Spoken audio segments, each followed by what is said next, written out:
Yo geng, gua Arjun, selamat datang di Jun's Corner.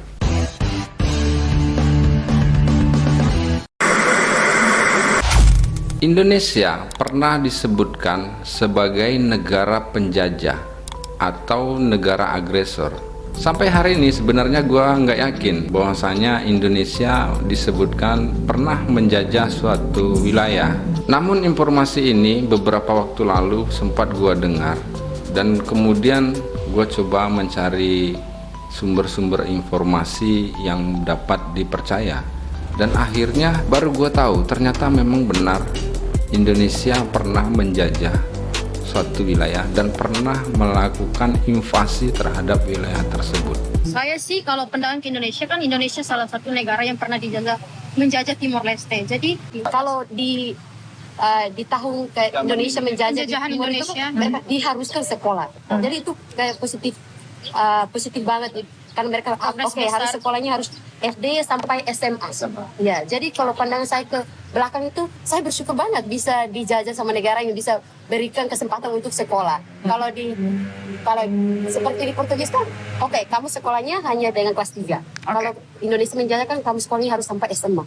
Lalu bagaimana ceritanya bangsa Indonesia yang usianya saat ini baru 77 tahun, dan dari sisi alusita itu hanya beberapa tahun terakhir saja bisa mumpuni, bisa melakukan invasi terhadap wilayah lain.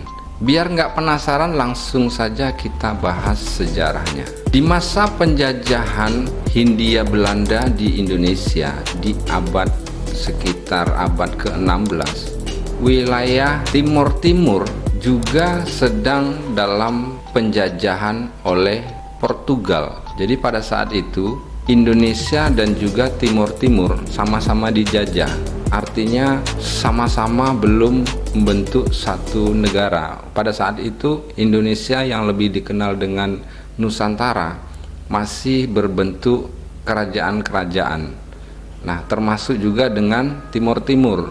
Bedanya waktu itu Nusantara dijajah oleh Belanda, sementara Timur Timur dijajah oleh Portugal. Sebelum kita membahas tentang terjadinya invasi atau agresi Indonesia ke Timur Timur, kita akan coba bahas terlebih dahulu sejarahnya Timur Timur.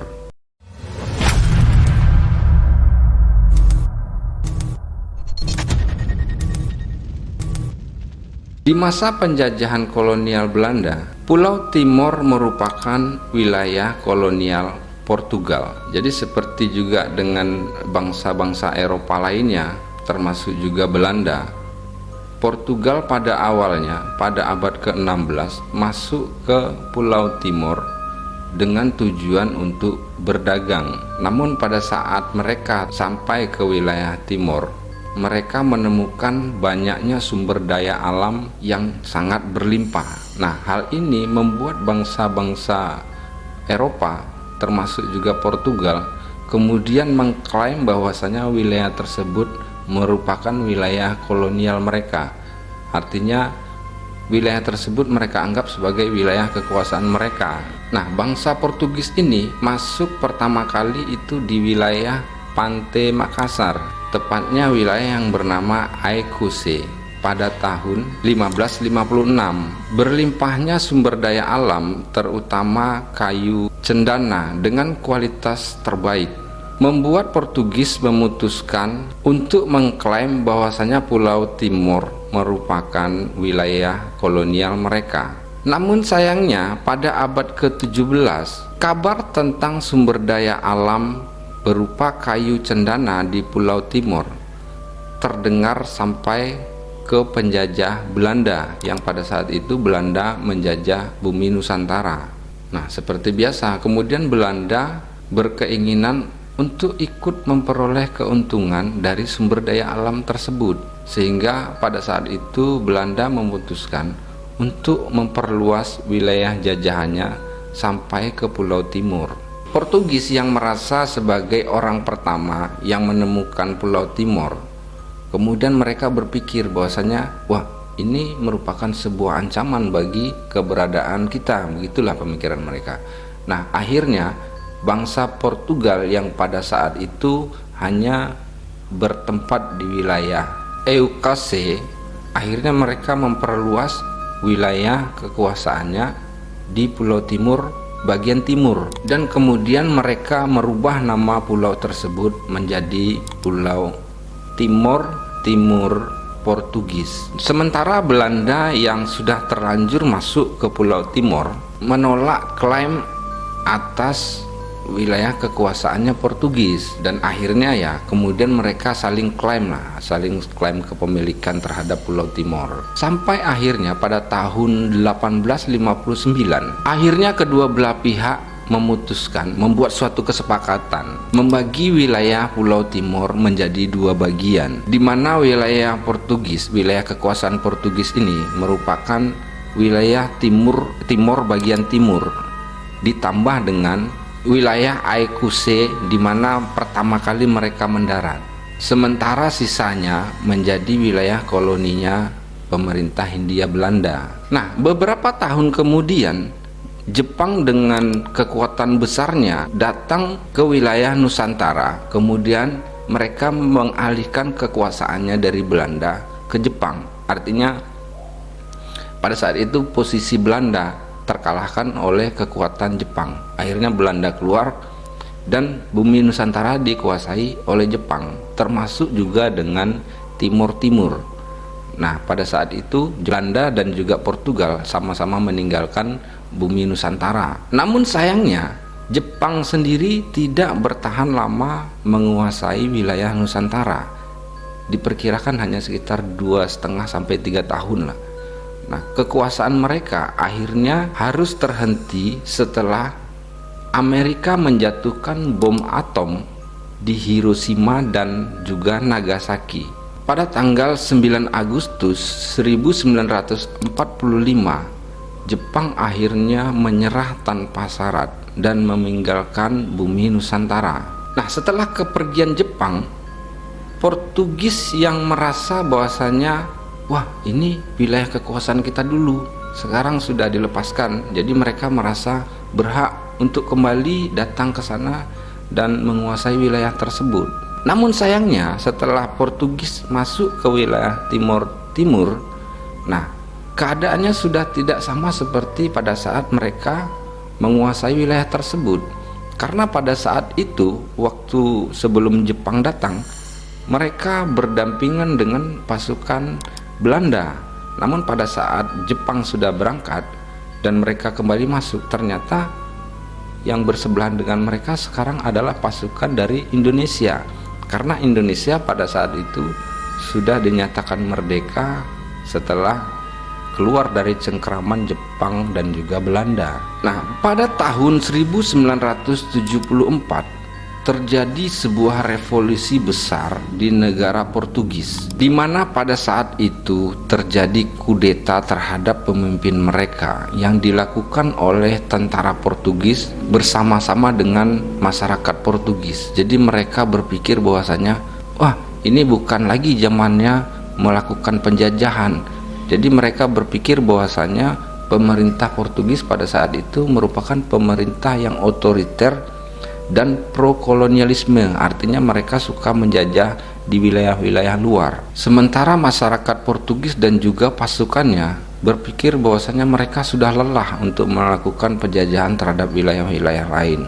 Akhirnya mereka melakukan sebuah revolusi yang dikenal dengan revolusi anyelir. Hal ini karena ditandai dengan penyematan bunga anyelir di seluruh pasukan yang melakukan kudeta tersebut. Nah, pasca lengsernya pemerintahan Portugis yang dianggap otoriter dan pro-kolonialisme tersebut, akhirnya ditunjuklah seorang pemimpin baru yang benar-benar demokrasi dan juga anti terhadap kolonialisme. Sehingga pada saat itu mereka memberikan kebebasan yang seluas-luasnya terhadap wilayah-wilayah yang selama ini mereka kuasai. Mereka memberikan kebebasan terhadap masyarakat setempat untuk memilih nasib mereka ke depan, termasuk juga wilayah Pulau Timor Timur. Nah, pada saat itu pemerintahan Portugis mengutus seorang Mario Lemos untuk menjadi gubernur sementara di Pulau Timor Timur untuk membantu mengurus nasib masa depan masyarakat Timur Timur. Di masa transisi ini, masyarakat Timur Timur diajarkan bagaimana cara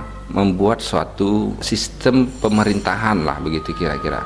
Nah, pada saat itu berdirilah 3 partai politik besar di Timur Timur. Yang pertama ada Partai UDT, kemudian Partai ASDT, dan yang ketiga ada Partai Apodeti. Dan belakangan Partai ASDT berubah menjadi Partai Fretilin. Pandangan ketiga partai ini terhadap nasib masa depan Timur Timur itu sangat berbeda, di mana Fretilin mempunyai pandangan politik untuk merdeka secara penuh, sementara Partai UDT menyerukan untuk menjadi protektoral Portugal. Artinya mereka menginginkan agar Timur Timur menjadi bagian dari negara Portugal, sementara Apodeti memilih untuk menjadi bagian wilayah Indonesia karena mereka beranggapan bahwasanya Timur Timur kan masih satu pulau dengan Pulau Timur yang berada di Indonesia.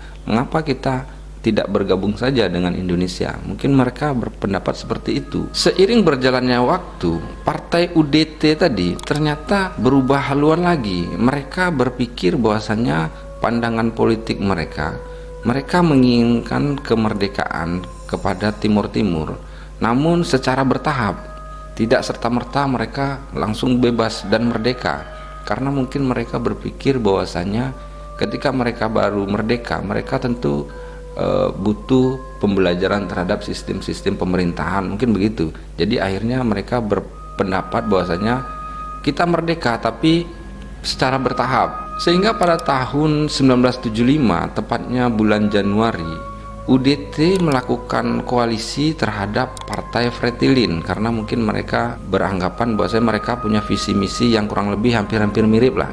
Hingga pada bulan Maret tahun 1975, Fretilin dan juga Partai UDT tersebut memenangkan pemilu. Jadi pemilu pertama mereka itu pada bulan Maret dimenangkan secara mutlak oleh kedua partai besar tersebut. Namun pada bulan Agustus tahun 1975, koalisi keduanya terpecah. Bahkan UDT melakukan kudeta terhadap Fretilin, sehingga kudeta tersebut akhirnya terjadilah perang saudara antara pendukung UDT dan juga pendukung Fretilin. Nah, perang saudara ini menyebabkan gubernur sementara yang ditunjuk oleh Portugis tadi pergi hengkang meninggalkan Pulau Timur Timur karena mungkin mereka berpikir, wah, ini orang belum apa-apa udah perang, wah, ini nggak bener ini. Nah, dia merasa bahwasanya wilayah ini sudah tidak aman lagi, ya sudahlah, kita tinggal aja. Akhirnya gubernur bentukan Portugis yang bernama Mario Lemos tadi pergi meninggalkan Pulau Timur Timur menuju ke Portugis. Divisi militer Fretilin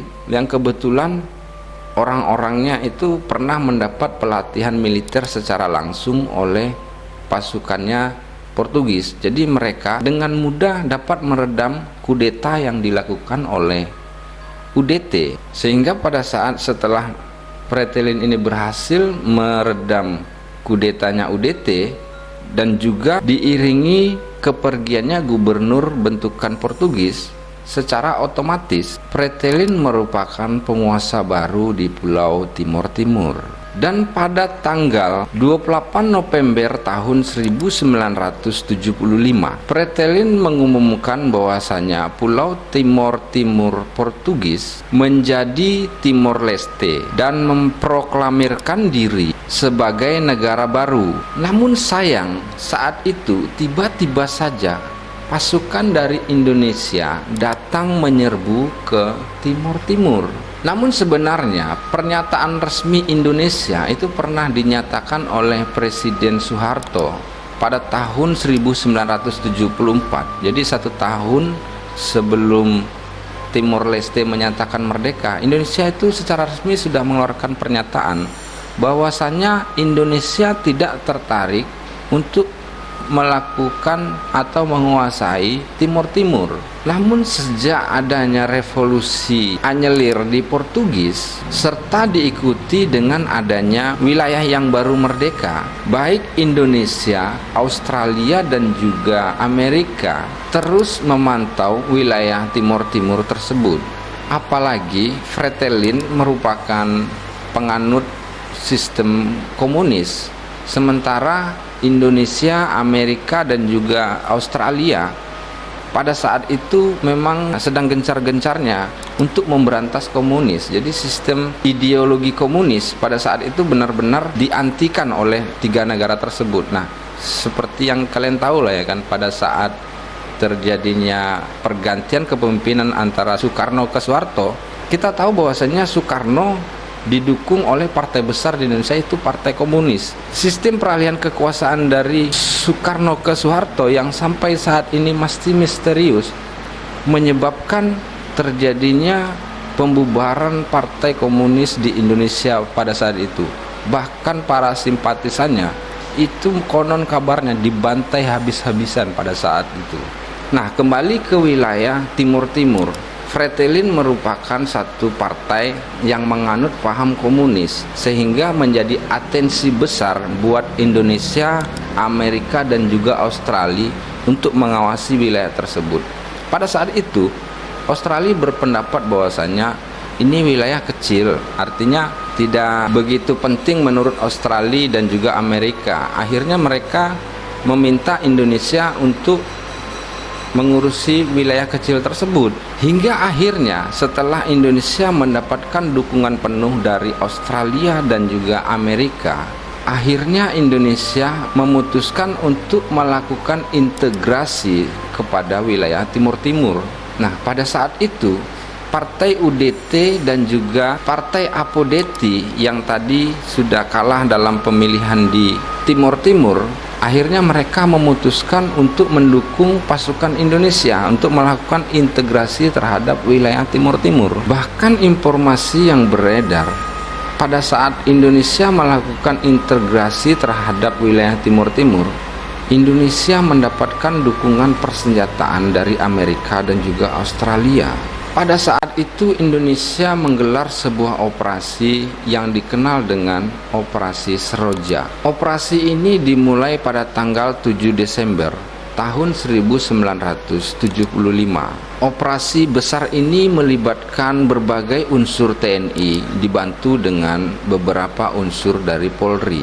Kapal perang TNI Angkatan Laut pada saat itu mulai membombardir kota Dili yang merupakan ibu kota Timor Leste pada saat itu. Kemudian dilanjutkan dengan mendaratnya pasukan Angkatan Perang Indonesia. Sementara sekitar 640 pasukan elit Indonesia diterjunkan di wilayah tersebut dengan menggunakan terjun payung untuk menjalankan misi-misi strategisnya. Hanya butuh waktu setengah hari, Indonesia berhasil menguasai kota Dili. Pada saat itu banyak berjatuhan korban dari pihak militer Fretilin. Sementara Indonesia sendiri pada saat itu dikabarkan kehilangan 30 orang prajuritnya. Pada tanggal 10 Desember tahun 1975 mulai dilakukan serangan kedua. Dengan segera TNI berhasil menguasai kota terbesar kedua di Timor Timur yang bernama Kota Baucau, dan pada tanggal 25 Desember tahun 1975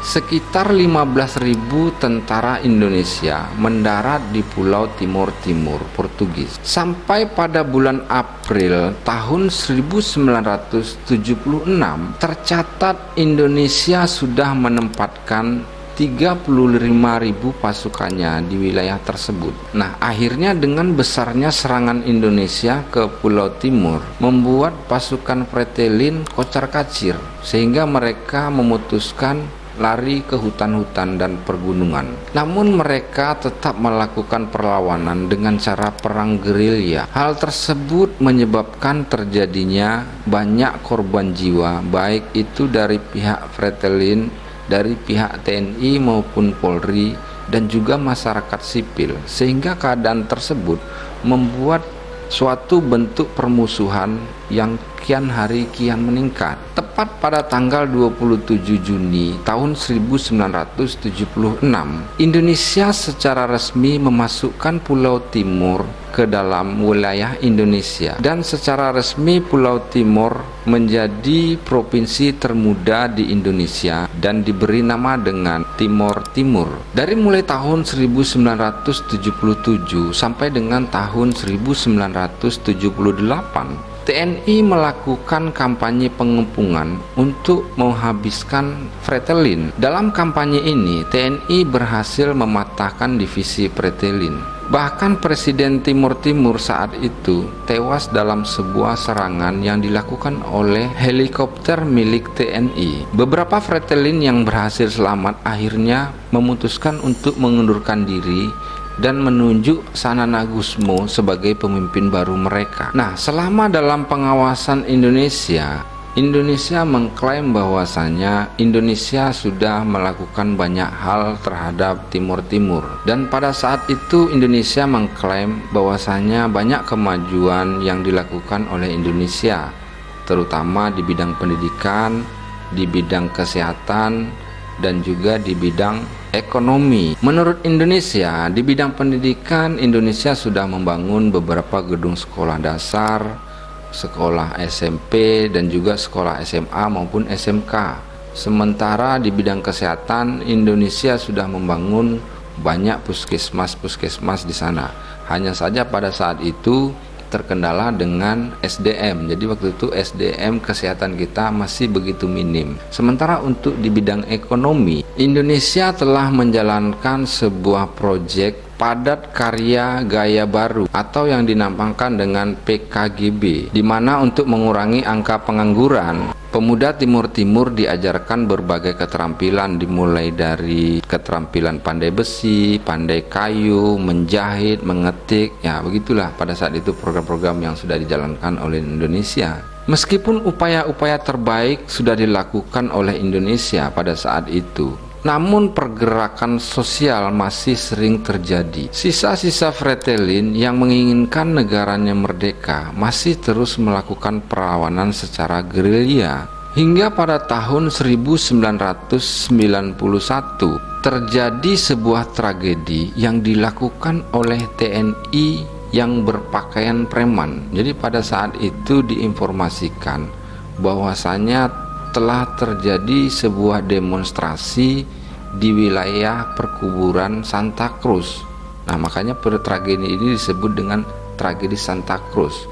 Namun pada saat terjadinya demonstrasi, dikabarkan bahwasanya para demonstran membawa bendera Timor Leste dan juga membawa spanduknya Sanana Gusmo sambil meneriakkan hidup Timor Leste, Timor Leste merdeka, begitulah semboyan-semboyan mereka.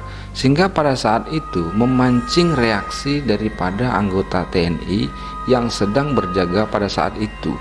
Sehingga secara otomatis dan spontanitas mereka melakukan penembakan terhadap para pendemo. Jadi pada saat itu mungkin TNI berpikir bahwasanya wah ini Fretilin ini musuh negara. Akhirnya pada saat itu dilakukan penembakan. Dikabarkan pada saat itu korban berjatuhan cukup luar biasa. Beberapa laporan menyebutkan bahwasanya sekitar 200 pendemo tewas diberondong peluru pada saat itu. Peristiwa ini terjadinya tepat pada tanggal 12 November pada tahun 1991, dan akhirnya berita ini terekspos ke dunia internasional, sehingga pada saat itu beberapa negara yang tadinya mendukung Indonesia untuk melakukan integrasi terhadap wilayah Timur Timur akhirnya berbalik menentang terhadap apa yang dilakukan oleh pemerintah Indonesia, termasuk Amerika dan juga Australia. Berbagai tekanan dari dunia internasional terhadap apa yang sudah dilakukan oleh Indonesia di Pulau Timur tidak serta-merta membuat Indonesia untuk menarik pasukannya dari wilayah tersebut. Bahkan pada saat itu dikabarkan Indonesia tidak menghiraukan tekanan-tekanan dunia internasional. Hingga pada tahun 1997, Presiden Republik Indonesia Bapak Soeharto pada saat itu dilengserkan oleh rakyat Indonesia dan kemudian posisinya digantikan oleh Bapak B.J. Habibie. Nah, pada masa itulah kemudian B.J. Habibie mengusulkan untuk memberikan otonomi khusus terhadap wilayah Timur-Timur. Hal ini kemudian disampaikan secara resmi oleh Menteri Luar Negeri Indonesia, Bapak Ali Alatas. Kabar ini diumumkan pada tanggal 27 Januari tahun 1999. Nah, pasca pengumuman tersebut, pada bulan Maret hingga bulan April tahun 1999, itu terjadi pergolakan yang luar biasa di Timur-Timur. Artinya, masyarakat terpecah menjadi dua kubu. Ada masyarakat yang menginginkan kemerdekaan, ada juga masyarakat yang menginginkan tetap berada di Indonesia. Artinya ada wilayah yang anti dengan tawaran B.J. Habibie, yaitu otonomi khusus, ada masyarakat yang menerima. Akhirnya dua kubu ini bentrok menyebabkan banyaknya masyarakat sipil yang tewas pada saat itu. Hingga pada tanggal 27 April tahun 1999, secara resmi Indonesia mengeluarkan sebuah jajak pendapat untuk menentukan nasib daripada masyarakat di Timur-Timur. Dan sayangnya dari hasil jajak pendapat tersebut, 78% masyarakat di Timur-Timur menolak dengan tawaran otonomi khusus, sementara hanya 21% yang menerima tawaran tersebut, dan 0,5% suara masyarakat dinyatakan tidak sah. Nah, dari hasil jajak pendapat tersebut kemudian diketahuilah bahwasanya sebagian besar masyarakat sana menginginkan adanya kemerdekaan. Tepat tanggal 30 Oktober tahun 1999, secara resmi bendera merah putih diturunkan dari Pulau Timur-Timur. Hingga pada tanggal 20 Mei tahun 2022, Timur-Timur secara resmi menjadi sebuah negara yang merdeka, kemudian berganti nama menjadi Timor Leste.